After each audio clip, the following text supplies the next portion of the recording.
আসসালামু আলাইকুম রহমতুল্লাহি ওবরকাতুহু। সম্মানিত দর্শক, ত্রয়োদশ জাতীয় সংসদ নির্বাচন যতই ঘনিয়ে আসছে, মাঠে ময়দানে একের পর এক উত্তেজনাকর ঘটনা ঘটে চলছে। কিছু কিছু দুর্ঘটনা, কিছু কিছু অনাকাঙ্ক্ষিত ঘটনা এবং রাজনীতির ভেতরে বাইরে প্রশাসনে এমন কিছু সমীকরণ ঘটে চলেছে, যা কিনা নির্বাচনকে নিয়ে যে মানুষের একটা স্বাভাবিক চিন্তা, সেই চিন্তার পথে প্রচণ্ড বাধা এবং বিপত্তি তৈরি করছে। বাংলাদেশের ঝানু ঝানু বড় বড় রাজনীতিবিদ যারা এই নির্বাচনে অংশগ্রহণ করছেন, তাদের অনেকের সঙ্গেই কথা হয়। প্রায় না সবাই, নির্বাচন হবে কি হবে না, কেমন হবে, একতরফা না পাতানো, নির্বাচনে জামাত কি করবে, অন্য দল কি করবে, ডক্টর মোহাম্মদ ইউনূস করবে, এগুলো নিয়ে হাজারো প্রশ্ন এখনো ঘুরপাক খাচ্ছে। অনেকে বলার চেষ্টা করছেন যে হতেও পারে, নাও হতে পারে, 50-50 টিল নাও, আজকের দিন পর্যন্ত। আবার কেউ কেউ বলার চেষ্টা করছেন যে যদি এই নির্বাচনের যে মনোনয়নপত্র যে এটা বাতিল, প্রতীক বরাদ্দর যে লাস্ট ডেট, অর্থাৎ জানুয়ারি মাসের 21 তারিখ, এই দিন যদি পার হয়ে যায়, তাহলে নির্বাচনের যে সম্ভাবনাটা 1% বেড়ে যাবে, মানে 51% হবে। এটা গেল একটা সমীকরণ। আবার অনেকেই আশঙ্কা করছেন যে যদি 21 তারিখের আগে বা আর্লিয়ার নির্বাচন সেই রিশিডিউল ঘোষণা করা হয় বা অন্য কোনো কিছু করা হয়, সেটার তুলনামূলকভাবে ক্ষয়ক্ষতি কম হবে।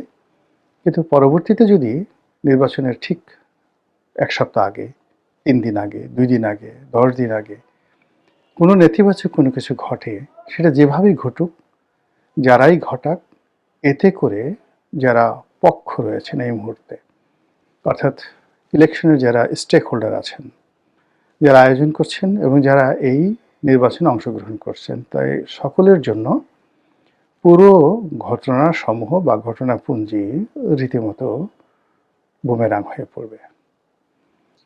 এর বাইরে যে কথাগুলো হচ্ছে যে নির্বাচনটা আসলে কেমন হবে, এখানে আওয়ামী লীগের যে অনুপস্থিতি, সরকারের পক্ষ থেকে বলা হচ্ছে এটা বৈধ এবং এটাই স্বাভাবিক। এর কারণ হলো আওয়ামী লীগ একটি পরাজিত শক্তি, তাদেরকে উচ্ছেদ করা হয়েছে, ক্ষমতা থেকে তাদেরকে বিদায় করা হয়েছে এবং তারা একটা বিরাট অংশ ধরা পড়েছে, আরেকটি অংশ পালিয়ে গেছে। তো কাজেই নৈতিক বলেন, আইনগত বলেন, যে কোনো বিচারে এই নির্বাচনে আওয়ামী লীগকে কোনো সুযোগ দেওয়া যাবে না, এটা সরকারের খুব স্ট্রং একটি বক্তব্য। অন্যদিকে দেশি এবং বিদেশি যারা সবাই স্টেক হোল্ডার, তাদের বক্তব্য হলো যে আওয়ামী লীগ এবং তাদের যারা সহযোগী গত 15 বছর এই দেশ চালিয়েছেন, তারা এই দেশের 50% ম্যান পাওয়ার তাদের আছে।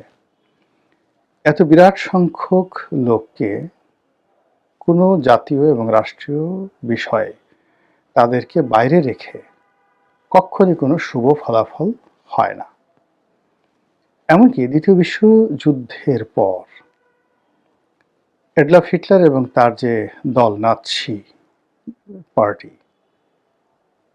এগুলোকে ব্যান্ড করা হয়েছিল, কিন্তু পুরো যে জার্মানির পুনর্গঠন, ওয়েস্ট জার্মানি এবং পূর্ব জার্মানি, সেখানকার যে কর্মকাণ্ড, সব কর্মকাণ্ডে কিন্তু জার্মান জনগোষ্ঠীর যে অংশটি নাৎসি পার্টির সাথে জড়িত ছিল, যারা অভিযুক্ত ছিল তাদেরকে বিচারের মুখোমুখি করা হয়েছিল। যারা ভয়ে পালিয়ে অন্য দেশে চলে গেছে তাদের কথা আলাদা, কিন্তু যারা দেশে ছিলেন তাদেরকে সিদ্ধান্ত পরিবর্তন করার, রাজনীতি করার বা নিশ্চুপ থাকার, স্বাধীনভাবে চলাফেরা করার স্বাধীনতা দেওয়া হয়েছিল।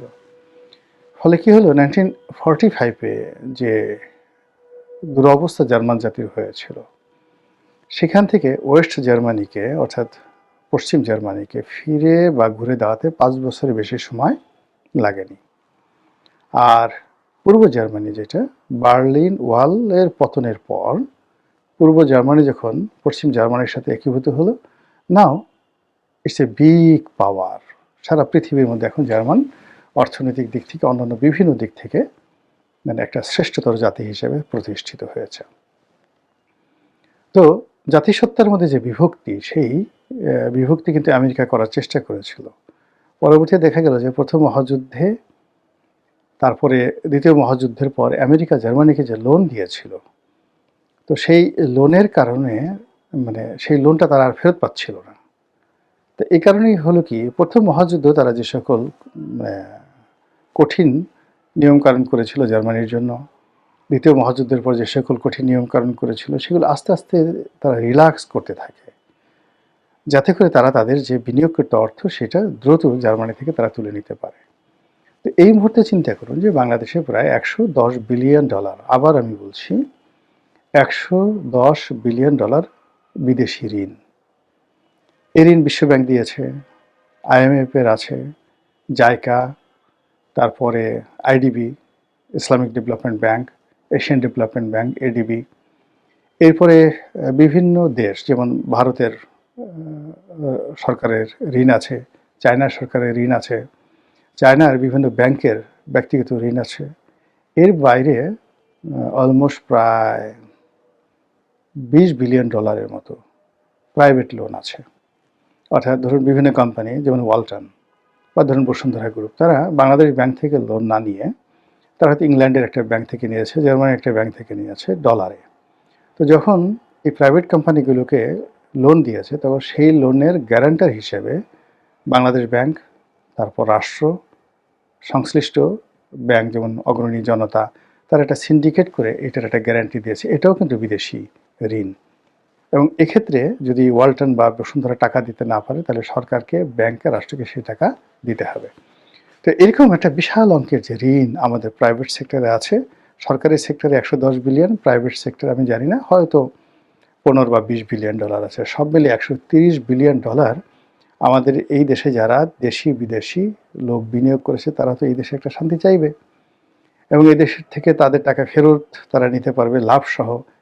তো এই ব্যাপারে তো তারা তো ছাড় দেবে না। আর এই জন্যই এই দেশের স্থিতিশীলতা, ভোট, অংশগ্রহণমূলক নির্বাচন সব কিছুর সঙ্গেই বিদেশিদের তকদির জড়িত, এবং তারা ঘোষণা করার চেষ্টা করছে যে এই নির্বাচনে সকল পক্ষের অংশগ্রহণ না হলে সরকারের স্থায়ী হবে না, দেশে শান্তি প্রতিষ্ঠিত হবে না এবং তাদের টাকাও তারা ফেরত পাবে না।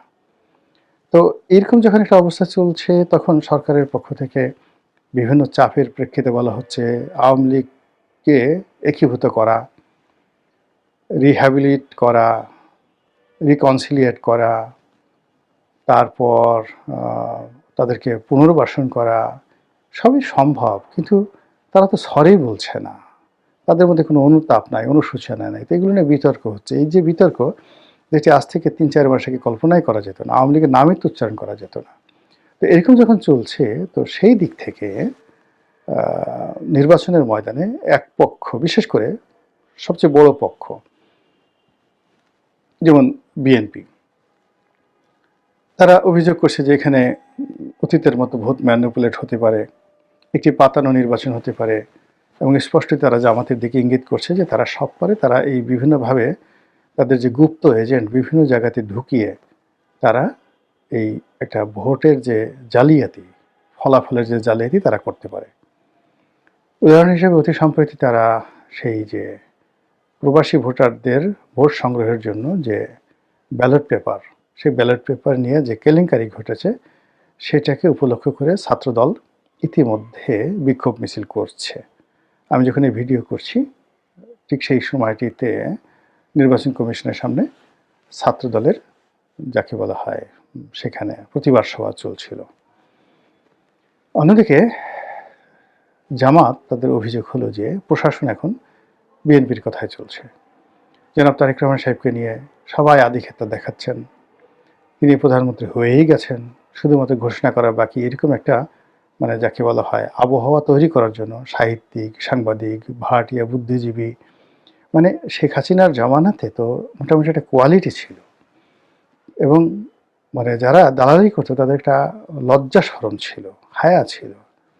কিন্তু এখন তারেক রহমান সাহেবকে নিয়ে যারা দালালি শুরু করেছেন এই সময়টাতে, এদের ন্যূনতম লজ্জা তো দূরের কথা, এদের শরীরে কাপড় আছে কিনা বা কাপড়ের আদৌ প্রয়োজন আছে কিনা, এটাও এই বিবেকবোধ নাই।